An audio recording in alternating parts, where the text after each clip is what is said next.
Tonight on Bridge City News, a tentative deal has been reached with the CN Rail strike. That means the trains could potentially be rolling again tomorrow morning. Alberta Premier Jason Kenney met with our country's new Deputy Prime Minister to explain many of our province's concerns. And there was strong reaction from both Lethbridge school boards with the announcement that the city wants to phase itself out of school bus service. Your nation, your province, your southern Alberta.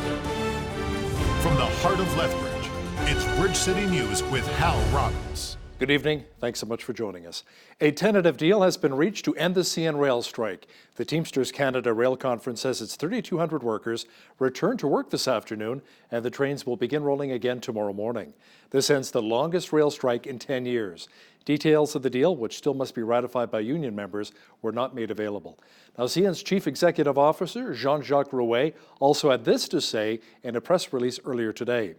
I would also like to personally thank our employees who kept the railroad moving safely at a reduced capacity. Now, the end of the CN Rail strike is good news for our grain producers. More than 90% of grain is moved by train. The work stoppage was a major concern for grain elevator operators and farmers who were worried about lost sales and contract penalties. William Pallister is one of the directors with the Western Canadian Wheat Growers Association. Pallister says the end of the strike couldn't have come at a better time. Oh, it was vitally important that the Teamsters Union and the CN Rail Management came to a tentative agreement. It just shows how vital transportation is on the Western Canadian prairies.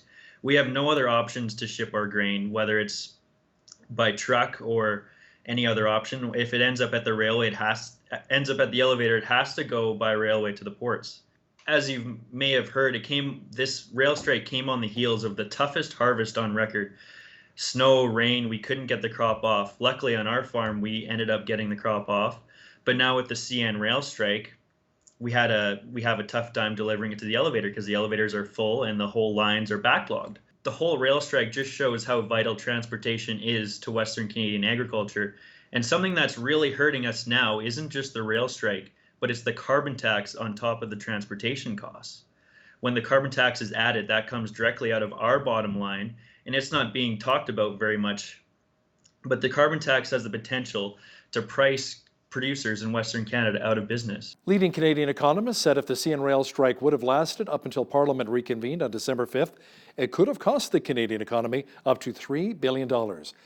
Joining me now via Skype from Oakville, Ontario is Dan McTagg. He's the president of Canadians for Affordable Energy. Dan, energy producers must be breathing a huge sigh of relief. Certainly, they are breathing a sigh of relief and potentially having averted what could have been significant economic damage to the country as a whole, right across the nation, including propane, including gasoline. Pretty much every product was at risk, save and except, ironically, those products which are delivered by pipeline, which seems to have been a saving grace in many respects. Thank goodness natural gas was not affected, nor was a lot of gasoline distribution via pipeline. Of course, oil itself continues to flow, so the damage was mitigated. But imagine a scenario where something like this could have gone on a lot longer. Husky laid off hundreds of workers, and Canada moved its corporate headquarters from Calgary to Denver, Colorado. Are these cases isolated or part of a much larger growing trend? No, it's certainly a part of a larger picture that has really been the byproduct of a national government and efforts by organizations, environmental organizations and other groups who've been whipped up into legal challenges and to block our pipelines. There's no doubt that has a direct relationship to the $50 to $80 billion estimated, at least here in Toronto, according to many of the brokers I speak to, that have fled the country because there's simply no future in energy. It appears as though many governments are focusing their efforts on green technologies. Dan, how will Canada's energy sector respond to this? I think it's already responded to it wonderfully. I mean, I think many people point to the oil sands and say, well, that's the culprit. A good number of the new technologies that have been used and developed, which we get no credit for, either by the outside critics and enviro critics, SAGD being a good example. The reduction of methane by 2025 of 45%. This is simply something that the Americans, our friends in Saudi Arabia, Nigeria, Afghanistan, wherever you want to take oil from, right across the world, no one is doing what Canada is doing, and yet we get no credit for it. Instead, we get really a kick in the teeth. And I think for that reason, it's time for a pushback. Dan McTagg, president of Canadians for Affordable Energy, thanks for your time today. Good to be here. Thanks, Hal. Alberta Premier Jason Kenney met with our country's new federal Deputy Prime Minister, Chrystia Freeland, at the legislature yesterday. Kenney says he hopes to find common ground between our province and Ottawa. When I first spoke to Prime Minister Trudeau the day after our election in April, I indicated our desire to find common ground, to be partners in prosperity. And as the Prime Minister noted on election night, he wants to be there for Alberta and Saskatchewan, recognizing there are some real tensions in the Federation, some deep challenges in our economy, and Albertans are looking for a fair deal, and I certainly hope we can get down to some positive conversations about how to do that. Very much like the Premier, I am here to look for common ground. The Premier is right that there are challenges in the relationship. Certainly our government heard from Alberta a strong message in the election, and that means we have to listen really hard. Lethbridge police have issued warrants for 2 men in connection with a robbery. Police say the incident occurred at the north side of the supervised consumption site around 6:30 yesterday morning. The victim was punched, kicked to the ground, and threatened with a knife. The victim was told to empty his pockets and give whatever money or drugs he had on him. Police supplied pictures of both men they're looking for. 20-year-old July Austin Red Crow and 30-year-old Melvin George North Pagan face various charges, including robbery. If you know where they are, call Crime Stoppers right away at 1-800-222-8477. Now, there's a lot of misinformation on social media right now in regards to the supervised consumption site at Arches. That's according to the Director of Operations at Arches, Jill Manning. Manning says to combat the fake news, they're offering information sessions to dispel some of the misconceptions of the SCS, which opened in February of 2018. We recognize that there is a perception amongst some members of the community that as an agency we've maybe been lacking in areas of accountability and transparency, and we really want to address that. It's tricky because in this day and age, the kind of primary means of a lot of communication is through social media, and unfortunately we just don't have the resources to be able to address that on every single page and every single comment. I think that there is a kind of popular sentiment in community that we as an agency aren't providing enough services or supports that are recovery oriented or treatment based, when in fact we do have programs that offer those services. And so to provide some education around some of the other 15 programs that we operate additional to supervised consumption and needle distribution. A community information session runs today, also December 3rd and 5th from 6:30 till 8:30 p.m. at the Sandman Hotel Harvest Room. There will also be another session held this Thursday, same times, at the Westminster Hall. For more information, you can always contact Arches directly at 403-942-5543. One person is dead following a 2-vehicle accident on Highway 3 at the intersection leading into the town of Colehurst. RCMP say the collision occurred last night around 7 o'clock when a westbound Volkswagen Jetta collided with a Ford Escape, which was stopped at a stop sign. The driver of the Escape, a 66-year-old woman from Colehurst, was killed. The driver of the Jetta was taken to Chinook Hospital with non-life-threatening injuries. Police say alcohol and speed were contributing factors in the collision. Lethbridge City Council held its first discussion Monday on Phase 1 of the 3-year fiscal and operational review. The review was done by KPMG, offering several options on how to curb city spending. First report was made public last Monday, and yesterday what City Council did was we approved those 11 motions to authorize the city manager to move forward with the recommendations on the report. We got ahead of the provincial government. So if you look at what the provincial government had to do, they got in, they were in a deficit situation, so they put in cuts. We actually are not in that deficit situation, so we're doing what I would call a program review. So we're looking at things proactively to see how we can do things different. What this actually did was set us up very well for about $1.5 million we're going to be short on provincial revenue this year. This has shown City Council where some of those savings could potentially come in and what the service impacts are. If you compare that to saying across the board we're going to cut 5%, 5% would be to every single service, whereas now City Council and the community can look at, we're putting all that information on the table. That's why this particular report is online for folks to read so they can see exactly what we're doing. So this actually puts us in a very good spot to respond to those provincial cuts. With the motions now passed, Strain is tasked with putting together a report with his findings to present to Council later in June. Also on the city's agenda is exploring ways of having schools operate their own school buses rather than the city. City Council voted to not renew the school bus operations contract with the Lethbridge School Division and the Holy Spirit Roman Catholic School Division. This means there's a potential that parents would be charged user fees to have their children ride the bus, and it would be very costly. From our perspective in the agreement, the City of Lethbridge doesn't assume any costs. If you take a look at the numbers we put out yesterday in the press release, our payments to the city cover operations as well as administration and overhead and all of those kinds of things. I would hope that the city would take a step back, understand that it's a cost recovery. We've always come to the table saying if there are additional costs that we're unaware of, come to the table and let us talk. They did mention yesterday about some concerns with liability. We are more than willing to look at how we might be able to facilitate that and support them. And ultimately, if that's the decision the city is going to make, I think parents in Lethbridge that are putting kids on buses right now should be outraged. And I think that's probably where we're going to have to go next, because if they go forward with this decision as is, our parents and our students are going to be impacted tremendously. When you look at bus fees being anywhere between $300 and $500 per child per year, you know, start adding that up if you have a family of 4. For this school year, the school divisions anticipate paying around $2.8 million for yellow school bus services and administration. There's also close to $67,000 spent on charters such as field trips and almost $174,000 on Access-a-Ride. How well would a ward electoral system work in our city as opposed to a city council? That was the question posed at City Hall yesterday. The resolution was introduced by City Councillor Mark Campbell, who wanted to explore the option of creating a citizen committee to find out how a ward system would work here in Lethbridge.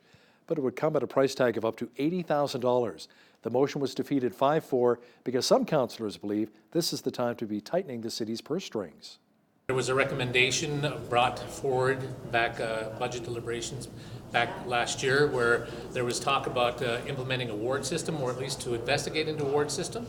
As part of the open and effective government, we sat and we said, well, let's look at it. You know, with fiscal responsibility that we're dealing with right now, the $80,000, I can certainly understand that seems to be extreme into going into an election, or at least into that. Looking into what a ward system would be all about, and the talk of like $10,000 during the next election would be much cheaper. So I certainly see that end of it. $80,000 does seem high given our current state that we're in right now. Other councillors believe this option would also limit access to City Council if the public had to go through a respective ward member instead of approaching any council member with concerns. The 30th annual Buchanan Library's Food for Fines campaign is on. It encourages people to donate a non-perishable food item, gift card, or cash for the Lethbridge College Students Association Food Bank in exchange for having outstanding overdue library fines forgiven. Food for Fines started yesterday, November 25th, and it ends on December 18th. And this is the 30th campaign that we're doing here at Lethbridge College. And what it's all about is inviting the college community and our partners outside the community, and anyone in the community really that wants to bring a donation of non-perishable food to our library, which we will then donate to the Students Association here on campus that runs our food bank. If you happen to be one of our patrons, we'll look up your account, and if you have any overdue fines owing, we will forgive your fines for you. All donations will go to the LCSA Food Bank, which is experiencing a very high demand. South of the border, crews near Santa Barbara, California are battling a brush fire that is threatening hundreds of homes. The fire began around 4 o'clock yesterday in the Los Padres National Forest, which quickly grew to over 3,000 acres. The fire started way up on top of Camino Cielo, and it made a real quick run down the hill because being pushed by those 15 gusting to 30 mile-an-hour winds, some spots even higher. In Montecito, they recorded 55 mile-an-hour down canyon winds. As it came down this canyon, it also created spot fires that were jumping up to a mile ahead of it. As you can see, the fires crossed 154, and now it's going down this canyon, the San Antonio Creek Canyon. It's going to make a run down an area towards some homes, which we hope we can defend, and we hope we can stop it before it gets there. The fields are very dry, and that on top of all the years of drought, and we're still short with the rainfall amount, so we're going to be looking forward to the upcoming rain. A strong earthquake rocked Albania earlier today, killing at least 4 people and injuring another 150. Collapsed buildings were seen everywhere. The U.S. Geological Survey said the 6.4 magnitude quake was centered northwest of the capital in Tirana. The quake was felt along the Albanian coast. Authorities reported scores of aftershocks and called on people in the most affected areas to stay out of their homes. An intruder did not count on an 82-year-old woman living alone being an award-winning bodybuilder with nerves of steel. The intruder was in for a big surprise when he met up with Willie Murphy. He was outside saying, please call an ambulance because I'm sick, I'm sick. I hear a loud noise and I'm saying to myself, what the heck is that? The young man is in my home, broke the door. I'm alone and I'm old, but guess what? I'm tough. I took that table and I went to working on him, and guess what? The table broke. And when he's down, I'm jumping on him. He's laying down already because I had really did a number on that man. That is one tough lady you don't want to mess with. Now, speaking of ladies, Mother Nature has been giving us some mixed messages lately. Sunshine, clouds, snow, kind of a mixed bag, and more flurries are on the way. Complete weather details are coming up. We had some clouds and light flurries in some areas today. Tonight, more snow developing with a low near -10. Tomorrow, more snow on the way with a high expected near -7. Thursday, flurries again with a high of only -8. Friday, cooling off to -12 under a mainly cloudy sky. Saturday, the clouds should clear out with a high near -10. Warming up considerably on Sunday with a high of 0. Mainly sunny with a high of 4 degrees on Monday. Checking the almanac, the average high for this time of year is 2 degrees and an average low of -9. The highest temperature in the state was recorded in 1939 at 17 degrees, and the record low a chilly -34 in 1985. Sunrise was at 7:59, sunset at 4:38. Let's see how tomorrow's looking across the country now. Victoria, BC had a wind warning today. Tomorrow, a mixture of sun and cloud and a high near 8. Partly cloudy and 6 degrees for Vancouver tomorrow. Snow and -11 is on tap for Calgary. Mainly cloudy and -7 for Edmonton on Wednesday. Overcast and -6 for Regina. Expect light snow and a high of -5 for Saskatoon. Winnipeg should be mostly cloudy and -6 tomorrow. Expect rain and a high of 10 degrees in Toronto. Rain or drizzle and 2 degrees for Ottawa. Rain and 4 is on tap for Montreal. Over in the Maritimes, Fredericton, New Brunswick should be overcast and 6. Halifax, Nova Scotia will be clearing in 8. Charlottetown, PEI should be partly cloudy and 5. And in St. John's, Newfoundland, expect rain with a high near 3 degrees for tomorrow. Normal operations are set to resume at CN Rail tomorrow after a tentative agreement was reached to end a strike that crippled rail shipments. The union representing 3,200 workers announced earlier today that it reached a negotiated settlement with the railway. Teamsters Canada is crediting the federal government with helping to bring both sides together to resolve the dispute. The Trudeau government was facing mounting pressure to use back-to-work legislation to end the strike, but it insisted the best and quickest way to end the walkout was through contract negotiations.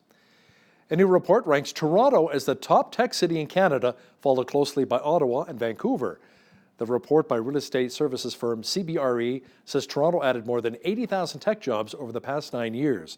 The report says securing talent is the biggest concern for tech companies. Regina, Hamilton, and Guelph, Ontario also notched strong gains as firms are tapping into tech talent, each in their local community. More than 120,000 people are expected to attend Canadian Western Agribition in Regina, which opened yesterday. Organizers say the week-long show has over 1,500 head of cattle. CEO Chris Lane says he expects more than 1,000 visitors from 80 foreign countries. He says the trade show has more than 400 exhibits and is the 4th largest in Canada. Agribition will wrap up on Saturday. The chair of British Columbia's Agricultural Land Commission says farmers across BC are feeling a pinch from regulations.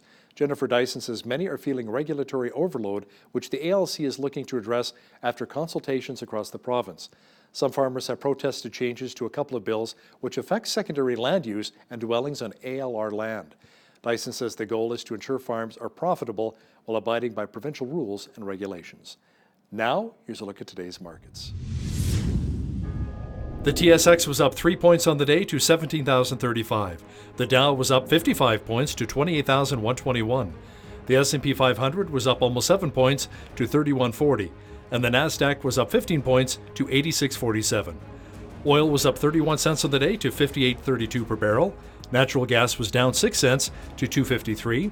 Gold was down $9.83 to 14.51 per ounce, and silver was up a penny to 17.08 an ounce. Wheat is at $235 per metric ton, barley's at $237, canola's at $4.56, and corn is at $274 per metric ton. Live cattle were up 70 cents to $120.78. Feeder cattle were up 35 cents to $142.40. Lean hogs were down 20 cents to $61.23.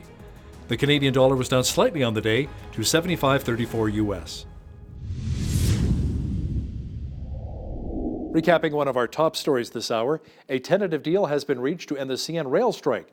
The Teamsters Canada Rail Conference said its 3,200 workers returned to work this afternoon, and the trains will begin rolling again tomorrow morning. This ends the longest rail strike in 10 years. Terrorism is alive and well in both Iraq and Afghanistan, as tragically more people were killed in separate attacks. Our foreign affairs expert Lisa Daftari has details next. But first, here's a look at what's happening in and around your community.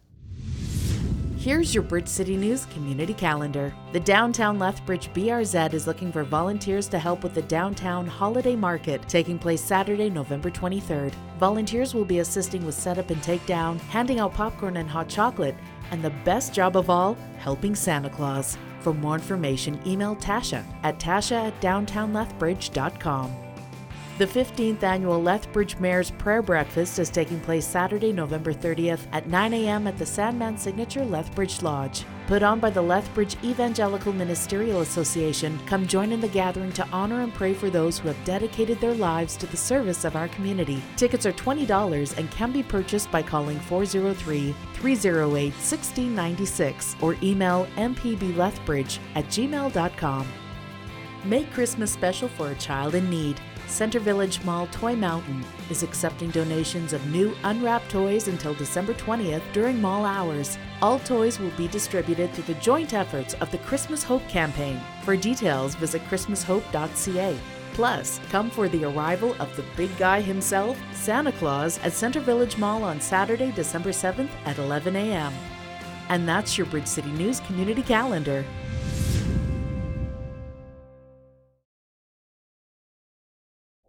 The ninth richest person in the U.S., a man worth close to $60 billion, wants to become president of the United States. Michael Bloomberg announced his entrance into the Democratic presidential primary field. Joining me now to discuss this is one of our regular contributors, Lisa Daftari. Lisa, I don't think Bloomberg needs the cash, but he's not a big President Trump fan, and he says he wants to focus on health care, ending gun violence, combating climate change, and creating jobs. But the last time I checked, Trump was pretty good at creating jobs for the American people. Oh yeah, if it's going to be based on the economy, they'll go neck and neck. But who knows if he would get the bid from the Democratic Party? It's very interesting. Now, the Democrats, what's their biggest issue with Donald Trump? Well, besides the fact that they call him orange and nobody wants to go to lunch with him, they think he's not such a great person. No one's looking at his policies. Everyone's looking at the fact that he's out of touch and he's a billionaire. Well, guess what? Michael Bloomberg has exponentially many more billions than Donald Trump has. Now, how will he be received? Will he get the nomination? And then if he gets the nomination, how would he do against Donald Trump? That's all of the questions that we're asking. Look, Michael Bloomberg is very similar to Donald Trump in many ways, both from New York, both did very well in New York, and both did very well accumulating a lot of money. Now his focus is on the areas that you just mentioned, very important issues, hot topic issues that perhaps can take Americans' minds off of the current muddy waters of Washington and say, well, we tried one billionaire, maybe because he did so well for us in certain areas such as the economy, maybe we could have another billionaire who is maybe a kinder person or a nicer person. I mean, we're dealing with so many emotions that people aren't really looking at the policies, and if they were, well, Donald Trump's not doing too badly, particularly where the economy is concerned, where jobs are concerned. So it should be very, very interesting, and I'm more interested to see how the Democrats will react. And he doesn't need any money, so he's not going to have any problem with the fundraising or qualifying himself in that capacity. But let's just see how they look at him. If they look at candidates like Bernie Sanders or Elizabeth Warren as these socialists who are far left and want to turn this country into they're like the 180 from Donald Trump. Well, they're not going to be able to accept Michael Bloomberg because he has very many similar traits. And let's remember that he used to run as a Republican. He very recently changed parties. So again, I think it'll be very interesting to see how the reaction goes, especially from the Democrats, and if he gets the bid, how will it be when he goes up against Donald Trump? You mentioned the socialist aspect there with Warren and with Bernie Sanders. Perhaps maybe the Democrats are looking for more a centrist approach fight fire with fire when it comes to Donald Trump. Absolutely. I mean, it's interesting to see, maybe a lot of centrists from both sides would look at someone like Michael Bloomberg and say, well, he's the happy medium, meaning we're not going to elect a socialist or someone who's so far left. We can't keep giving things away for free. That's just not, it's not logical. And on the other side, you have Donald Trump, who's much more of a kind of a rogue figure these days. He's considered somebody who says it like it is, someone who, doesn't really have to listen to anybody, just does what he wants to do. So perhaps, but again, you're dealing with two New Yorkers. What will the reaction be from Middle America when they look at a Michael Bloomberg? Or how will the swing states, most importantly, react to a Michael Bloomberg candidate? I think it'll be very interesting to see what the reaction is. But if they go up against each other, maybe the centrists would opt to get Donald Trump out of office and have someone who is much more calming for the nation, at least put us back on the right track, regardless of his political party. Lisa, more than 100 Democrats sent a letter to U.S. Secretary of State Mike Pompeo rebuking the State Department's decision to stop considering Israeli settlements a violation of international law. That's a bit of a policy shift, isn't it? Oh, it is. It's only a policy shift since the Obama days, where President Obama called out Israel, had a very personal vendetta against Bibi Netanyahu, and perhaps a very non-American approach to our relationship with Israel.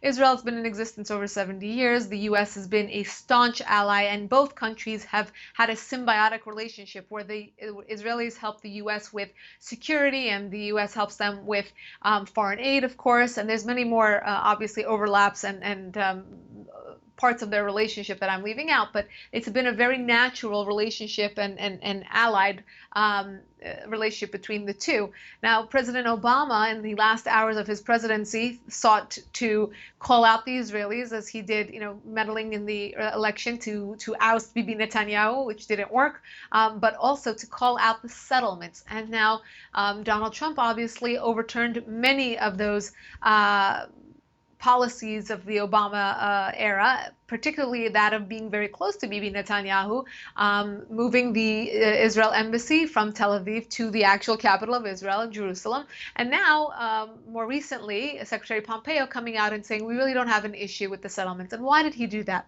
Because the Trump administration is working very hard to strike a peace deal between the Palestinians and the Israelis, and the Palestinians are not cooperating. They're not even interested in hearing the terms of the deal, which include an economic portion that would change the lives of every Palestinian. And because of that, I think the U.S. says, well, if you're not going to play along, well, then we're not going to call out the Israelis on the settlements, because that's probably not your issue. If you're not looking for a solution, you're looking to prolong the problem. And that's how they see, the Palestinians' involvement in all of this. Now, ironically, the bill is being driven by Levin, who is a Jewish member, a lawmaker. And, it's very ironic when you have Democrats who, their party, their partisanship drives every part of their being, whether it's emotional, political, and again, our relationship with Israel has been, for decades, it's been ironclad. And to say that, just because this is the Trump presidency and because they have made a statement to go back on it and to write this letter, it really is un-American. The Hong Kong protests drove a record 70% turnout at the recent Hong Kong elections, Lisa. Many pro-democracy candidates view this as a big win. It's a huge win. We've never seen this type of outcome in an anti-China and pro-democracy outcome in the election. It just goes to show that these protests were not in vain. The people of Hong Kong have spoken out. This is what they want. This is what they want for their future. Now, a lot of experts are looking at this outcome and saying maybe this is a forecasting of what's to come in China, meaning the people of the region are changing their ways. They want something totally different. Hal, you and I talk about a whole long list of foreign policy stories about elections on the Foreign Desk website. You can look at the reaction to so many protests around the globe, the reaction to so many elections around the globe right now, and we're looking at a lot of this rip and repair type of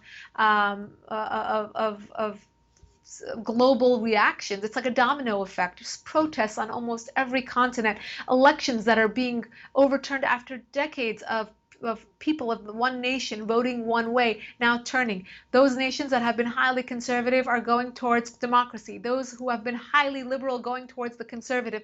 I think people are just more aware and they want something different. They want to get rid of the status quo and do something different. And we've watched the protests in Hong Kong week after week. Hallie and I have spoken about this, and we have said it's only going to get worse before it gets better because the people of Hong Kong know what they want. And this election is truly an indication of that. Lisa, a phase 2 U.S.-China deal looks less likely as Washington and Beijing are struggling through phase 1 right now. Yeah, so phase 1 really is just coming to the acknowledgement that they want a deal, and we know that they do. Phase 2 is talking more about the very specifics of the deal, and when it comes to the U.S., what's their gripe with China? It's intellectual property. And we've talked about this before, that we can't get the Chinese to get on board by saying we're not going to cheat, we're not going to copy, and we're not going to rip you off. And now you have China actually coming out and saying, well, to the U.S., well, you want this deal, we can take it or leave it, and we won't concede this part. It's going to be very hard, very, very hard to get the Chinese to say we won't cheat, we won't steal, we won't rip you off.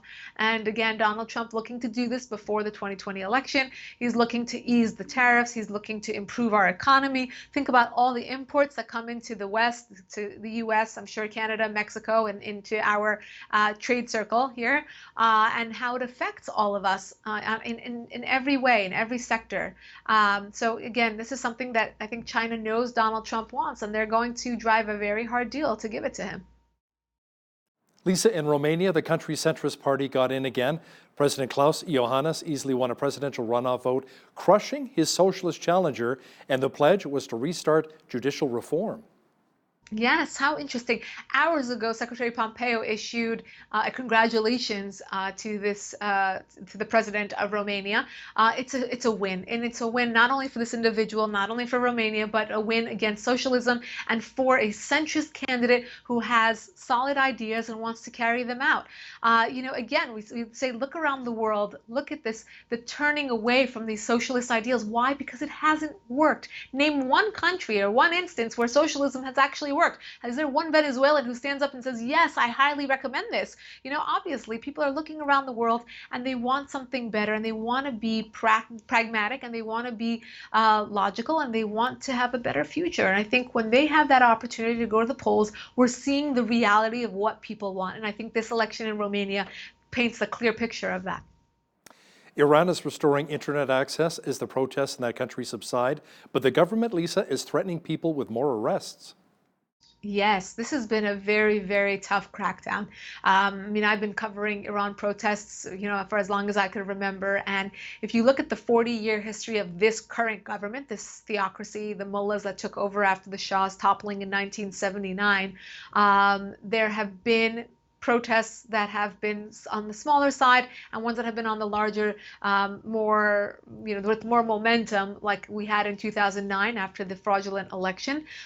This time we saw elections all across the country, in rural areas, in urban areas, setting fires, closing down highways, and really getting the message out of the government shutting down the internet, not wanting people to get the story out, to get their videos out, but people were persisting. They were using proxies. They were telling their stories. I was getting dozens and dozens of videos every hour of what was going on in different cities on the street. But the government, this time around, the crackdowns were much more violent than we've seen in many years, perhaps in all of the 40 years.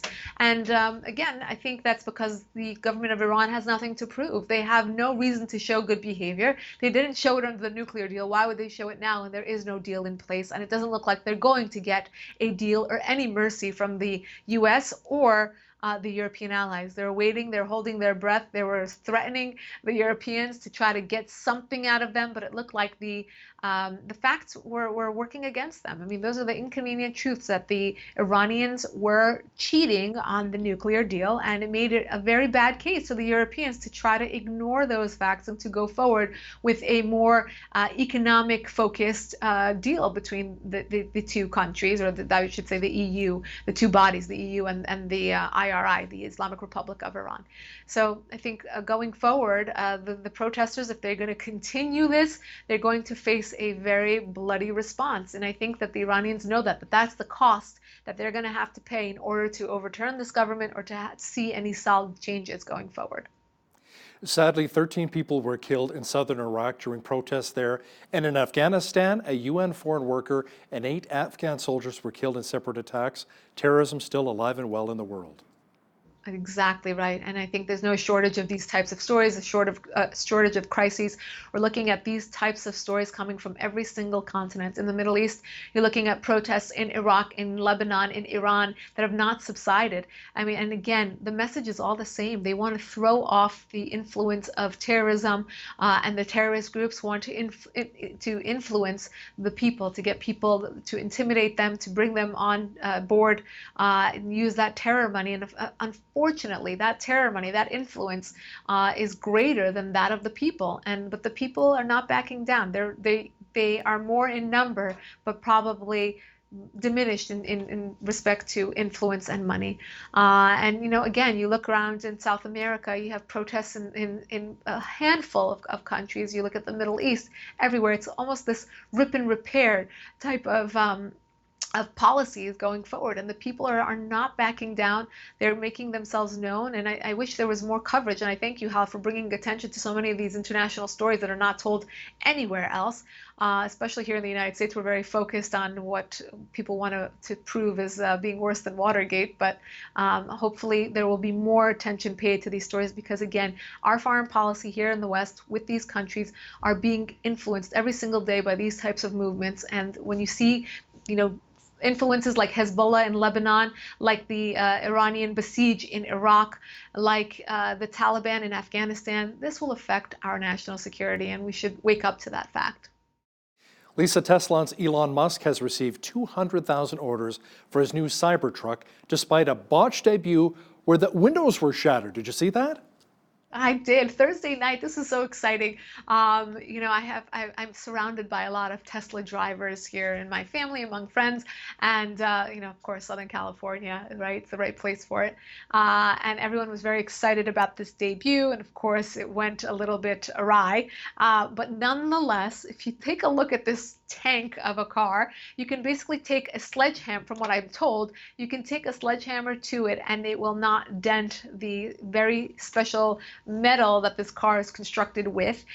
So this is the car of the future. I mean, when you have just the look of it, it looks like Transformers, those little robot toys that we played with when we were little in the 80s. But this is very interesting. It looks very, very futuristic. It obviously has all the bells and whistles that Teslas have and more. And it's not coming out for another 4 years, I believe, or 3 years, but already has so many people lined up to purchase the car. This is the future. Elon Musk is really the genius of our times with regards to this type of technology that he's freely giving every other car company. He thinks this is the way to get clean air, to put out nice futuristic type of cars in order to get people on board with clean energy. And again, in some parts of this country, it's working. I don't know how these types of cars are doing in Canada, but it's quite popular here, and I think it makes it easier. You don't have to go to the gas station, and you can have a very cool car with cool features. Yeah, unfortunately here in Canada, because of the colder climates, the range is cut in about half because we have to have the heaters on all the time, Now the thing about this Cybertruck 2, which is pretty cool, is 0 to 60 in 2.9 seconds, 14,000 pounds towing capacity, but the only thing is don't take the sledgehammers to the glass. Oh, right. Our foreign affairs expert, Lisa Daftari, joining me once again from beautiful Los Angeles. Thanks so much, Lisa. My pleasure.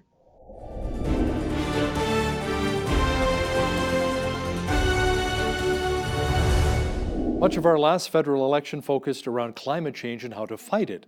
How did our political leaders do when it comes to sharing climate science facts accurately, or perhaps maybe just making things up along the way? Joining me now to talk a bit about it is Dr. Ross McKittrick, Professor of Economics at the University of Guelph. Thanks for joining me here today on Bridge City News. My pleasure, Hal. Now, Ross, more than 11,000 scientists from 153 countries around the world, including 409 scientists from Canada, signed an open letter declaring a climate emergency. What was your reaction when you heard about this? Well, I looked at the paper that they distributed that made the case for there being a crisis. And the surprising thing is a lot of the data that they show, it's things like world GDP has gone up, population's gone up, energy consumption has gone up, food production has gone up. They list all these statistics and then they say, this is a crisis. And I just don't see the problem here. I mean, in the past 20 years, it's true, incomes have gone up around the world and we've cut the number of people living in extreme poverty. The number has fallen by half. And that's been good news. Uh, this is a case of colliding perspectives, I guess. I think this has been a tremendous advance in human prosperity over the past 20 years. And yes, there have been some small changes in the climate, although much smaller than the rhetoric would lead you to believe. But overall, I think the last 20 or 30 years have been anything but a crisis. They've actually been pretty good for the world. Now, last summer you wrote an open letter yourself to then MP Lisa Raitt, who had retweeted one of your articles on climate change, but after receiving a lot of flack, I understand she deleted the tweet and apologized. Can you share a bit more of that story? Yeah, I wrote an op-ed last summer where I was telling the story of an American scientist who did a lot of work on extreme weather patterns, and his work is highly cited in the scientific community. And it really presents the conclusion that the historical data doesn't show increases in hurricanes, floods, droughts, the typical measures of extreme weather. And those are the conclusions in the expert panel reports. Everything is in the mainstream of what he said. And yet, for saying it, he had been attacked by politicians. He's been attacked by people in academia. He'd endured quite a lot of flack for that. The article that I wrote, which really just told this story, it got a lot of retweets, as you mentioned, but then people like Lisa Raitt, when she retweeted it, she took a lot of flack for it to the point where she backed off from the whole story. So I wrote her an open letter to say, do you see the connection here? This is exactly the pattern. All you've done is retweet information that's out there in the expert reports and in the academic scientific literature, and you're being shouted down for doing that. The lesson here is you have to be willing to put this information out there and not be intimidated by it, not silence yourself and censor yourself. And I'm afraid a lot of politicians these days have given up trying to do that. They've fallen silent on these issues, and as a result, there's a public misimpression on issues like climate and extreme weather that isn't being corrected. So, Ross, what do you say to people that tell you, you know what, you're a professor of economics at the University of Guelph, you're not a climate scientist, so why should we listen to you? Well, two things. A lot of my work is in applied statistics, and I have published a lot in the climate science literature doing statistics and data analysis. But on the specific issue of extreme weather, I've done very little of that work myself, but the reports are there for anyone to read. So when the IPCC reported a few years ago that in the 20th century and early 21st century, there's no compelling evidence of an increase in the extent or severity of flooding in Canada or the United States. So it's there, it's in their own words, and yet time after time, I hear politicians and journalists saying we're facing a crisis of increased flooding in Canada because of climate change. Well, they have no basis for saying that. Environment Canada doesn't assert that. They don't, Environment Canada doesn't say extreme precipitation is increasing in the country. Urban flooding has gone up in areas where the drainage systems haven't been maintained properly, or there's been urban sprawl without proper attention to where the runoff is going to go. But it's not a climate issue. So I would just say anyone can read those reports. You don't have to be a professor of climate science to read the reports. They're in plain language, and I wish more people would. So are politicians simply misinformed on climate facts, or they may be stretching the truth a little bit to fit their narrative or agenda? Well, that's an interesting question because presumably there are people whose job it is to sit the politicians down and say, okay, you guys asked for an expert panel to look at this, and this is what the report said. And I assume those briefings take place. What happens, though, between that session where the briefing takes place and what happens when the politician is at the microphone, there seems to be a complete change in the message. And what happens is a lot of slogans get inserted. So then we get the usual slogans about floods and storms and droughts and tornadoes. You know, when a tornado hit the city of Ottawa last year, a lot of politicians just went out and said, well, this must be a sign of climate change, instead of saying, well, I wonder what the expert panel reports have to say about tornadoes. And if they had checked, they would have seen that there's been no upward trend in tornado activity in North America for many, many decades. And this is not something that scientists connect to climate change in that way. How about some of the wildfires? I mean, Alberta, we've experienced quite a few of them too in the last couple of years. Look what's happening in California right now as well. Well, we have long-term data on forest fires in North America, especially in the United States. The data go back to the beginning of the 20th century. The 1920s and 30s were a period of very high wildfire activity in the U.S. A lot of area was burned due to forest fires, and that has come down dramatically. Now, that's through fire suppression activity. And similarly in Canada, we have a lot of natural forest fires and then a lot of fire suppression activity. So at this point, it's a bit hard to detect a climate signal in that kind of data because a lot of what we see reflects active measures to preserve forest areas from forest fire. But nevertheless, the federal government does maintain forest fire records for Canada, and we've seen since the 1990s there's actually been a slight trend downwards in the number of forest fires and the total area burned. Now, one of the controversies of the last federal election, Ross, was the fact that Prime Minister Justin Trudeau used 2 planes to campaign with. He justified it by pointing out that he purchased carbon offsets. Can you explain exactly how that works? Well, you can buy from, I guess, some companies an offset, which means that your activity, flying in multiple planes in that instance, generates a lot of greenhouse gas emissions. And these companies will engage in tree planting or activities like that in other countries, which will cause an equivalent amount of carbon dioxide to be taken out of the atmosphere through new tree growth.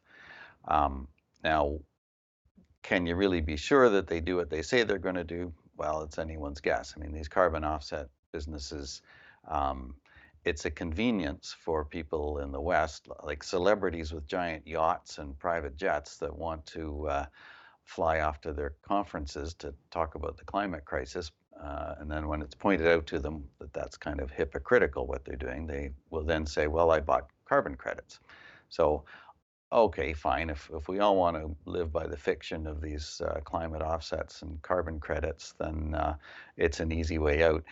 In that instance, though, the Prime Minister flying around in 2 jets, it's a great illustration in an election campaign of the dilemma that even the people that talk about this as if it's a giant crisis, they certainly don't live like it is and they don't act like it is. Now, the Green Party and the NDP made some pretty big proposals in the election campaign, things like net zero emissions by the year 2030, no more pipelines, shutting down the oil and gas industry, and replacing all of that with green technology. Is this actually achievable?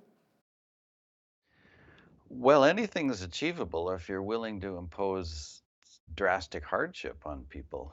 I think the bigger question is in climate policy, we keep running into a problem that the cure is worse than the disease. If we think about what's going to happen between now and 2030 as a result of climate change, I predict it'll look a lot like what's happened over the past 10 or 20 years, which is we will still have the usual run of weather that we're used to. And we're not going to experience this crisis that everybody is talking about. We can live with the kind of weather and climate that we've had for many centuries in Canada. We've learned that we can adapt to it. And in fact, a lot of the studies even suggest that Canada will come out a little ahead from climate change because we'll have longer growing seasons and a slightly larger area available for agriculture. But the kinds of measures that you describe, I mean, shutting down pipelines, shutting down whole industries, raising the cost of energy to unaffordable levels, we know what that'll do. It'll impose incredible hardship on people and do a lot of damage, and for no conceivable benefit. So the fact that you've got a couple of mainstream political parties proposing to do this, I just think it speaks to the strange times that we're in, that people are thinking that way. Now, you write about a friend of yours in Eastern Europe who has an interesting observation about the assumption we tend to make that the whole political correctness problem was imposed on us from the outside. Can you share a bit more about that?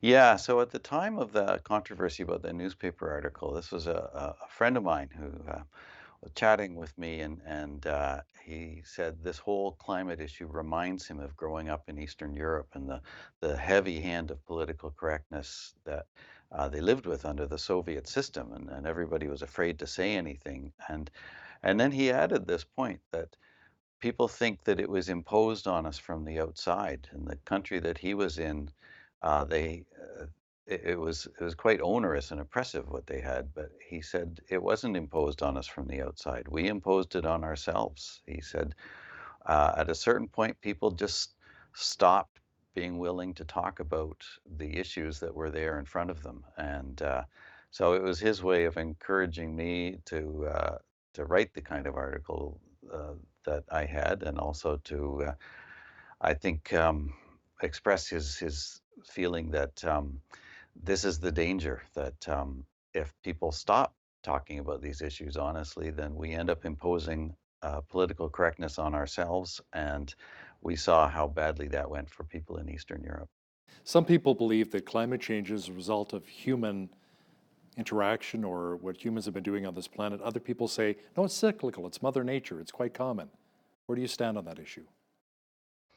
Well, that's a big question. I think the easiest thing is to say that it's both.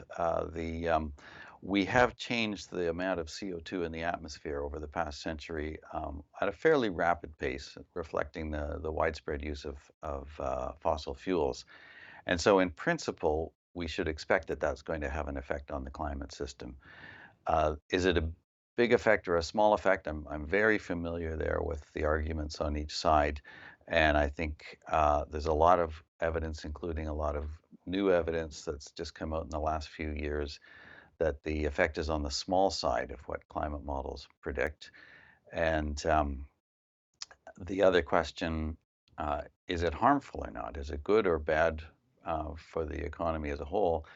And on that one of the interesting things is when the Intergovernmental Panel on Climate Change has looked at the economic side of this and what are the economic effects of climate changes. They have said that even if the climate models are right and we get all the warming that they say we might get, the effects on the economy are still going to be small relative to all the other changes that we're going to experience with technology and society and aging and all the other things that will affect us over the next 100 years. The effects from climate change themselves will actually be on the small scale compared to all of that.